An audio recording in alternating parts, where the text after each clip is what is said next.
business owner? Entrepreneur? Want to learn how online marketing can improve your business? Your questions. Our advice. This is Not a Real Job. Hello and welcome to episode 51 of Not a Real Job.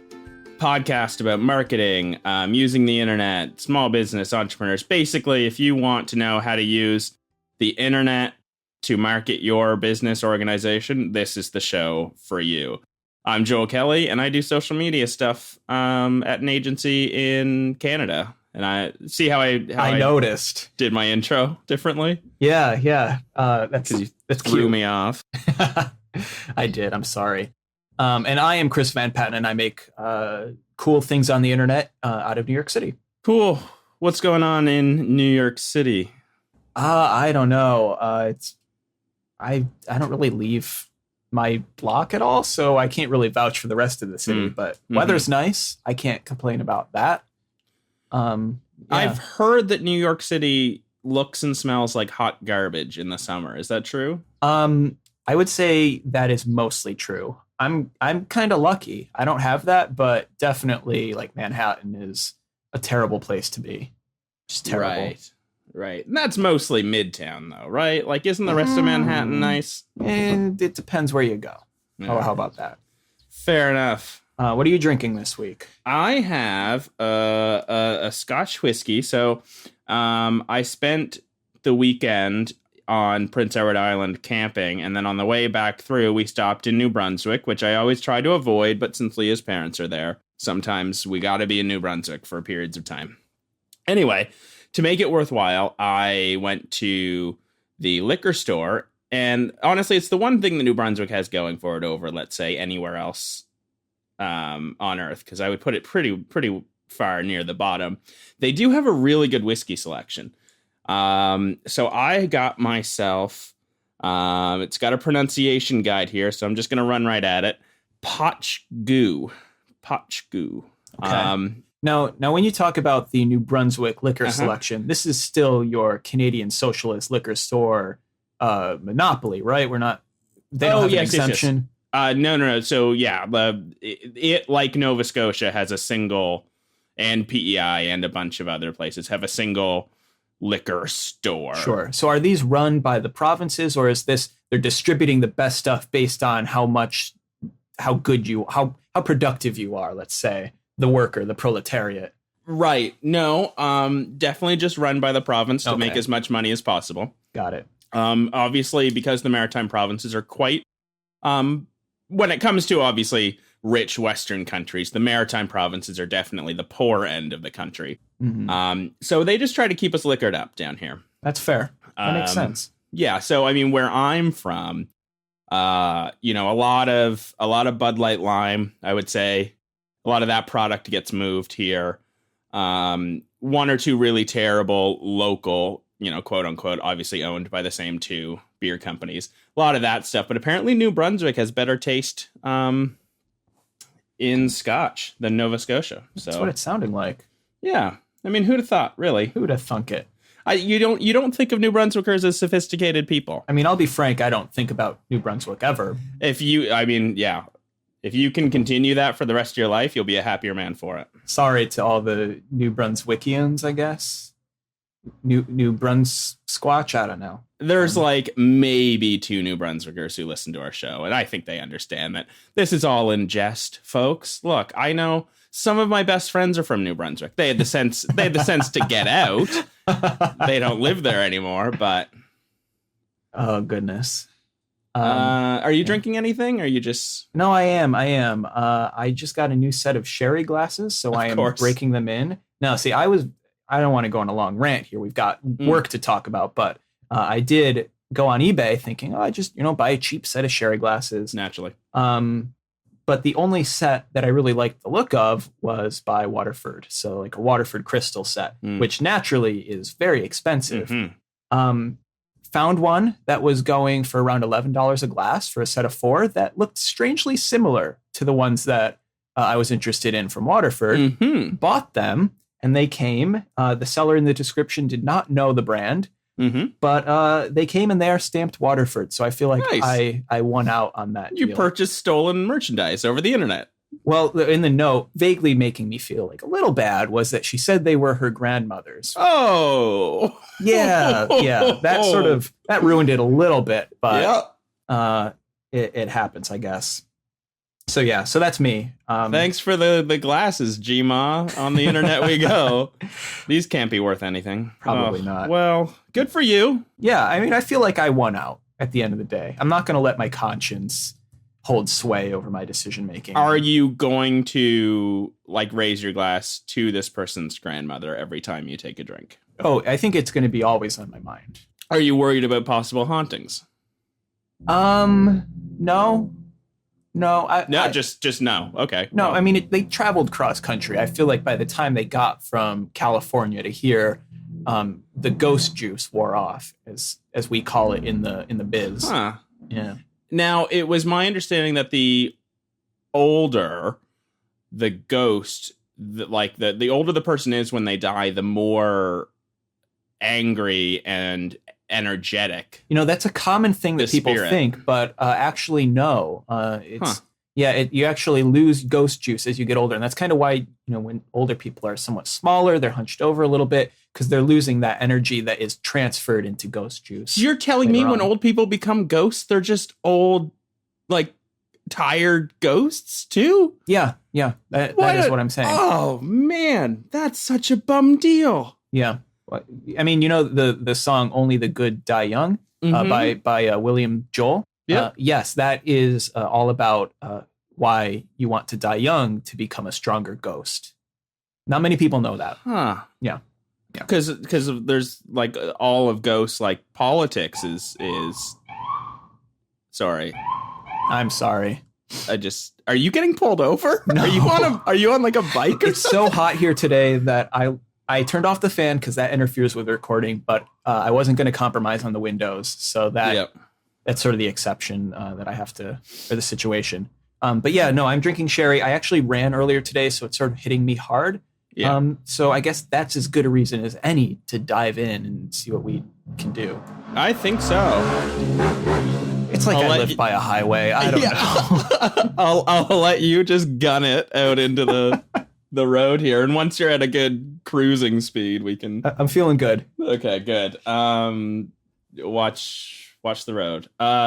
Okay. Question. We've got a question. We've got a question from our good friend Tommy. Yes, Tommy is a longtime friend of mine from Buffalo and the WordPress community up there, and now listens to our show, which is pretty great. I don't know Tommy, but I'm willing to give him the benefit of the doubt. He's a cool fella. Anyway, he writes, "Hey, Chris and Joel, love the show. Thank you. Thank you. I'm going to be giving my first ever talk at a tech conference this fall. I'm guessing he's talking about WordCamp Buffalo in September, which I will also be at, and would love some advice on how to give an effective talk. I've given smaller talks at meetups and at colleges, but never for this long or in front of this many people. Anything from general tips and tricks to how to best prepare my slides would be greatly appreciated. And yes, Chris, I will post my slides online, which is an in-joke that none of you will understand." Explain the joke to us in detail. Sure. The joke is that at the first WordCamp Buffalo in, I believe, 2012, which I helped organize, there was a gentleman in the room who asked every presenter, interrupted, probably they'd get a minute in, and then he would raise his hand and interrupt them to ask if the slides would be posted online. Every presenter, every talk that he was in. So it's become sort of a running Now, theme. would you describe this person as a middle-aged or slightly older white gentleman? You just hit the nail on the mother effing head. It's either this same man attends every free or cheap tech conference up and down the Eastern Seaboard, or this personality type is exceptionally common. It's a very specific phenotype. That is very common. I'm an old white man, so I'm going to just decide to take the floor whenever I deem it appropriate to get whatever piece of information I want at the expense of literally everyone else in the room. But I think it's my turn. Yes. Maybe I'll do a little bit of a preamble to my question, just a little bit about me, a little bit where I come Explaining from. my situation. Yeah. Yeah. So that everyone really gets a feel for just how much of a piece of shit I am. Anyway.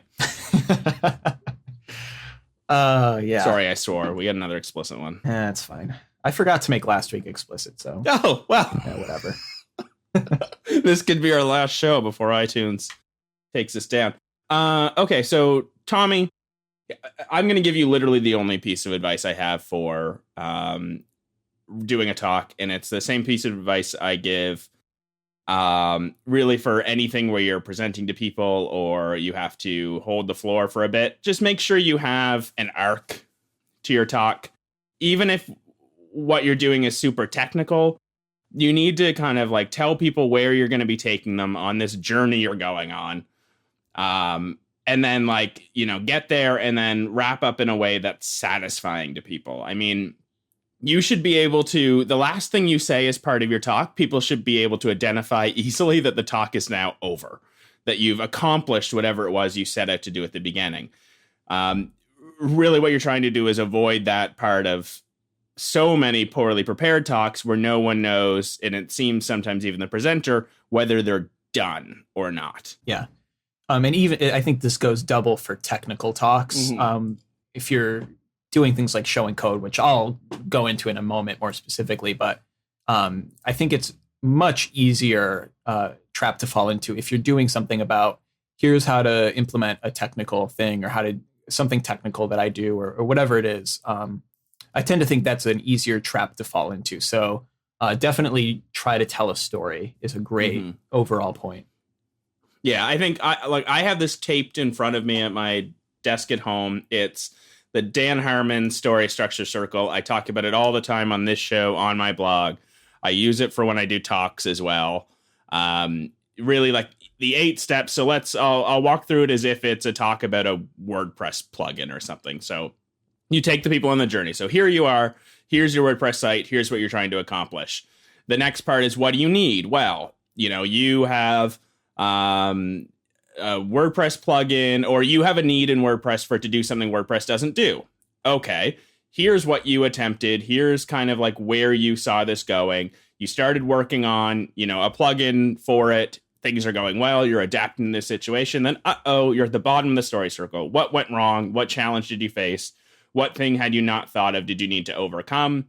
You get through that. You, as part of like, you know, coming out of the bottom of the circle, you overcome this difficulty. You tell people what you had to sacrifice, what you had to do. And then you work your way all the way back up to the top of the circle. Here we are now. I had this WordPress problem. I faced these challenges. I wrote this plugin. Here's what I accomplished, and here's where you can get it. Thank you. Like, take people on a journey. They know when they're at the bottom of the circle, when you're describing what made it so difficult, where you stumbled, all the lessons you learned. They know we're in the top of the circle, and that your presentation is done when you've resolved whatever the central conflict or problem in the first place was. Yeah. Boom. Everyone applauds. Everyone applauds. And then the person you asked ahead of time to ask the first question raises their hand and asks that first question that you planted in the audience. Yeah, you've talked about this. I don't know if it's on the show or elsewhere, but your trick for planting molds, I guess. Yeah, just to reiterate, absolutely have a plant in the audience who's going to ask the first question. No one, no matter how brave, the only person who wants to ask the first question is that middle-aged white guy who just wants to distract everyone. Unless you have that guy, everyone's going to sit there silent, and all those people who had questions are going to leave without getting them answered, because people just don't like to be the first. So have someone break the ice, ask that first question, and then the questions will just come. What it turns into is no one wants to suddenly have have been one question. Everyone gets super awkward if it seems like there's only going to be one question. People will start making up stuff just to keep the question period rolling once the ball starts rolling. So I artificially do that by making sure I've got someone in the audience who's going to ask the first question. I recommend everyone do it. Yeah, I think that's a great idea. My sort of advice on this, and I don't know what the subject of your talk was. I should have asked before the show, but I didn't. So sorry about that. But if you're doing a more technical talk, and this I think goes for anybody, I think you need to very carefully consider which side of the line that you want to fall on. Are you doing a walkthrough or a tutorial of some process to do something, or are you presenting an idea and informing your audience about that idea? Because I think they are very different things. I think a trap that I've seen a lot of presenters fall into, and especially at technical conferences, is that they want to show you step by step how to do something. And that's fine, but it can very easily fall into a very sort of mind-numbingly boring, something that should have been delivered maybe as a YouTube video or even as like a webinar or something.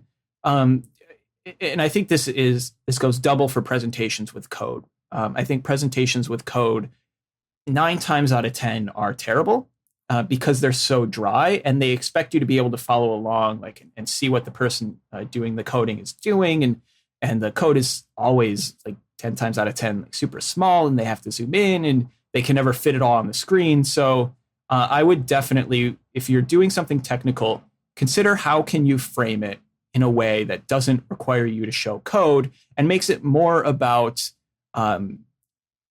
expressing a solution to a problem. Not strictly applicable in this situation, but one of my favorite quotes from school, one of my teachers used to say, always state the problem, not the solution. And obviously in your talk, you're going to state the solution, but I think it needs to be through the lens of what problem does this solution solve, and very clearly articulate the problem early on. Does that make sense? Yeah, no, exactly. I think that's great. Sorry, I'm just now finding. I went down a path while you were talking of looking up Dan Harmon's story, Circle Graphics, and then now oh god, that's my whole screen. Yeah, I think that's good. We really should have found out, as you suggested, what the talk was going to be about, but here we are. We've got time. I'm going to assume it's technical. Yeah, but Tommy's going to listen to the episode and then give us follow-up. Right? Yeah, we've got a couple months. We've got like a month and a half. But anyway, a little bit more, not really technical, but maybe action items that you should do. Definitely try your presentation on a really small screen resolution. So like set your Mac or your PC to 800 by 600, because I can't tell you how many times I've seen somebody do a presentation, plug in their laptop, and suddenly everything's 800 by 600, and they're so confused and they can't find anything, and the window for their browser is really small, and they're trying to do a live demo and it doesn't work because it's just everything is weird. So I would definitely make that a priority. Make sure your slides look good at a smaller resolution, and also widescreen versus narrow screen. So if you can, in advance, find that out from the place that you're going to be presenting. See if they know what the resolution of the monitor or of the projectors are. Another tip that is less appropriate for WordCamps, but always make sure you have an adapter for your computer. Yes. WordCamps are great because they have a bunch of communal adapters that get sent around from WordCamp to WordCamp. But even so, I would definitely make sure you have one and make sure it works and everything. I go even crazier than that because I'm a paranoid, crazy person, as everyone knows. I have, my monitor adapter is always in my computer bag, the bag that I never leave a room without. I also keep my passport with me all the time, though, too. So you can see that I'm pretty anxious about these things. Have your presentation on a USB drive. Mm-hmm. Ideally, both PowerPoint and Keynote formats, if you did design it in Keynote. And a PDF as a backup. Always. Oh, my God. Yes. Always. Just have that because, you're scrambling, you're in the presentation. For whatever reason, your laptop doesn't work. Someone else is already plugged in because they just did their talk. You can just pop the USB drive in and go using someone else's computer. The sense I've had to do that before. I had to do that once, and I will always be prepared to do it for the end of time. Yeah, because just, the sense of relief that you can have that you've already thought of the problem. Also, keep your notes on your phone, too. If everything falls apart and you can't even use your slides, at least you've got your notes and your talking points if you want to. Or print them off. I always print off a copy of my notes just to be safe. Great. This hopefully won't be an issue at WordCamp Buffalo in particular, but I think the same sort of prep level stuff goes for your internet connection as well. Especially for a technical web conference like this. If you if you're doing a live demo, number one, strongly think about it and make sure that you really want to do that. And I say this as somebody who has done some form of live demo in probably 75% of my talks, but have a backup plan if it's not going to work. You need to be prepared because there are many conferences, hopefully it won't be the case here, but it's a very easy trap to fall into, to be all set and have this demo ready to go, or have your slides online and like going to download them or something, and the internet craps out because there are too many people on it because it's a conference and that's what happens. So definitely be prepared for that contingency.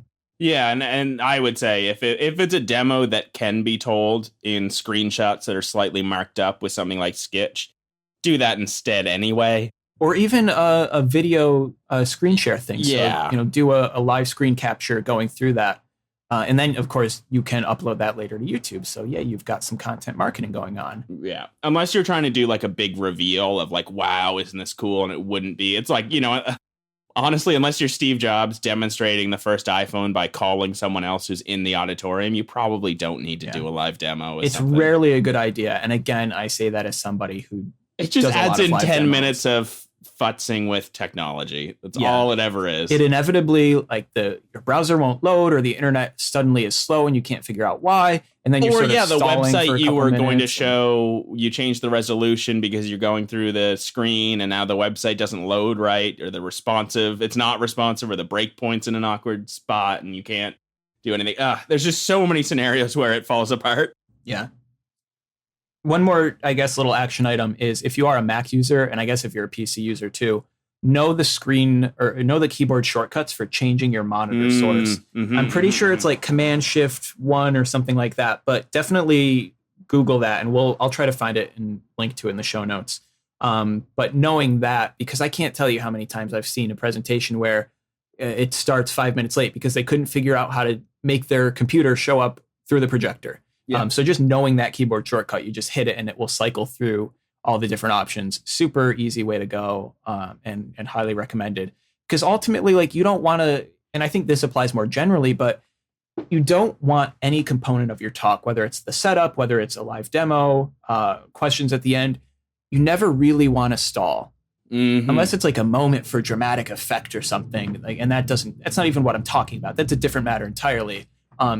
You don't want the technical components of your talk. And I don't mean like code. I mean like the actual physical switching between a section of your talk or whatever it is.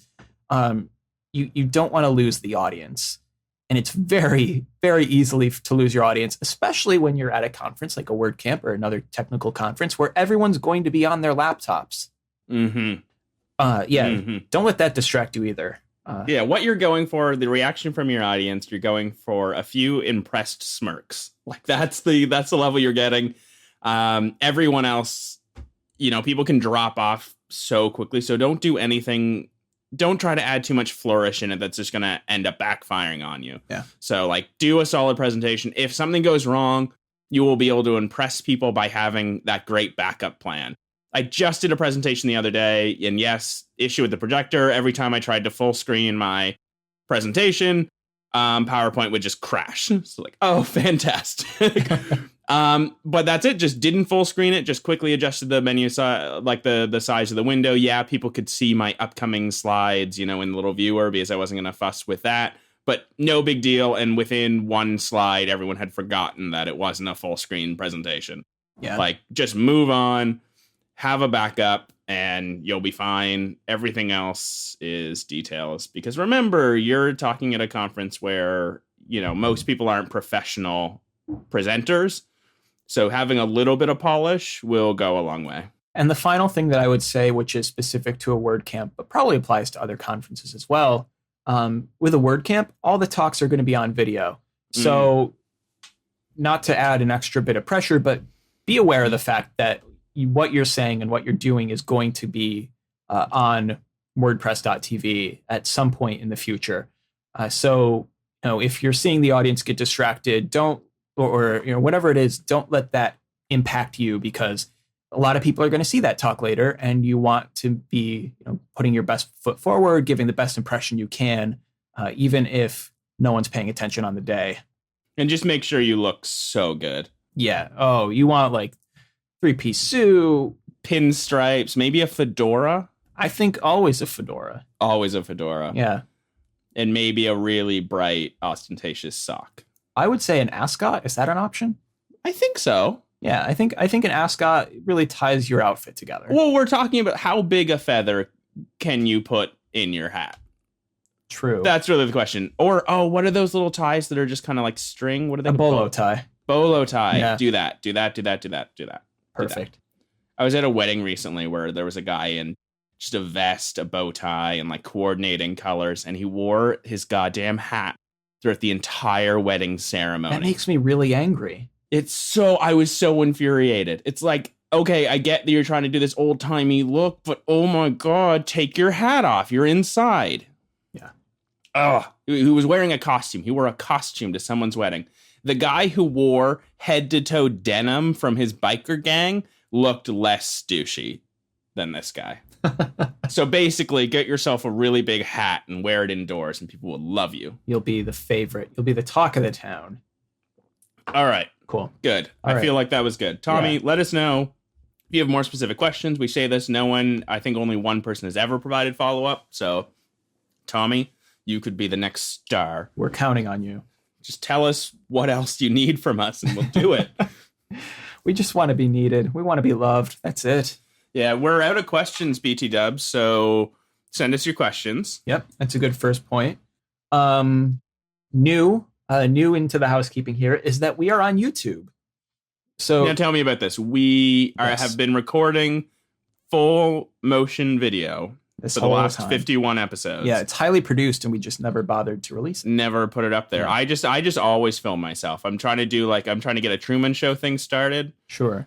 Does that really count though if you're doing the filming? I'm exceptionally drunk all the time. So you don't it's- remember. Okay. Exactly. I Sure. kind of don't know Right. what I'm doing. So it's going live to the world, but I'm not. Well, it's not going live to the world. It's just getting recorded. But I won't have remembered doing any of these things. Right. That makes sense. And also, I've never seen my own reflection or a photo of myself, so I don't even know what I look like. Huh. Mm-hmm. It's interesting. Fun. Yeah, it explains my fashion advice from earlier. Bolo ties for everyone. I'm wearing this weird tie. It's mostly just strings, and I think it looks pretty hot. So anyway, we're on YouTube. What is it? Why do people care? Yeah, so there is actually no video or no full motion video. But what we did was we're going to start posting all of our episodes there. So it's just the audio. But the really cool thing is that we have this, like, I don't know what to call it. It's basically a menu of sorts. So Lindsay is going through and picking or setting basically 4 different segments of the show, 3 to 4 different segments a week. And you can actually click on the little YouTube annotation and it will take you directly to that time code. So we have episode 50 here.